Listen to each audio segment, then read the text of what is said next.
अब आ जाएं उसी एग्जाम्पल की तरफ कि बॉल, मुझसे अगर कोई पूछे इस बॉल को किसने बनाया और या इस एक्सपेंडेड बॉल को किसने बनाया, मैं कहूंगा कि चूंकि ये यूनिवर्स और इस यूनिवर्स की तमाम चीजें कॉन्टिंजेंट हैं, कॉन्टिंजेंट होने का मतलब ये होता है कि जो अपने एग्जिस्टेंस पे किसी के ऊपर डिपेंड करती हो, तो जाहिर है ये यूनिवर्स कॉन्टिंजेंट है। और अगर कोई चीज कॉन्टिंजेंट नहीं है तो मैं रिक्वेस्ट करूंगा कि मुझे दिखा दें कि कौन सी चीज यूनिवर्स में कॉन्टिंजेंट नहीं है, हम भी जरा गौर कर लें और हम भी देख लें।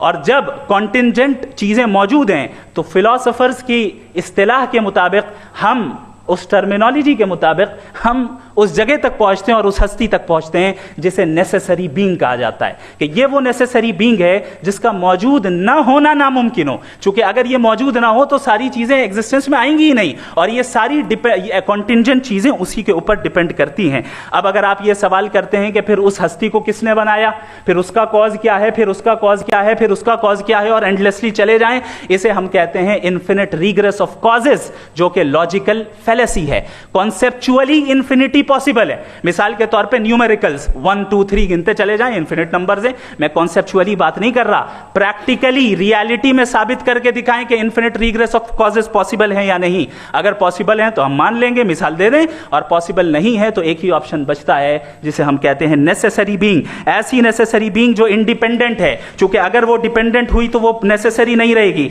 ऐसी इंडिपेंडेंट बीइंग जो इटर्नल है, अगर वो इटर्नल नहीं होगी, उसकी बिगिनिंग होगी तो वो खुद कॉन्टिंजेंट है। ऐसी बीइंग जो पावरफुल है, क्योंकि कॉन्टिंजेंट को एक्चुअलाइज करने के लिए पावर चाहिए। ऐसी बीइंग जो इंटेलिजेंट है और नॉलेजेबल है, क्योंकि ये यूनिवर्स स्पेसिफिक फॉर्म और स्पेसिफिक लॉज ऑफ नेचर के तहत प्रिसाइजली चल रहा है। Thank you. थैंक यू मुफ्ती साहब।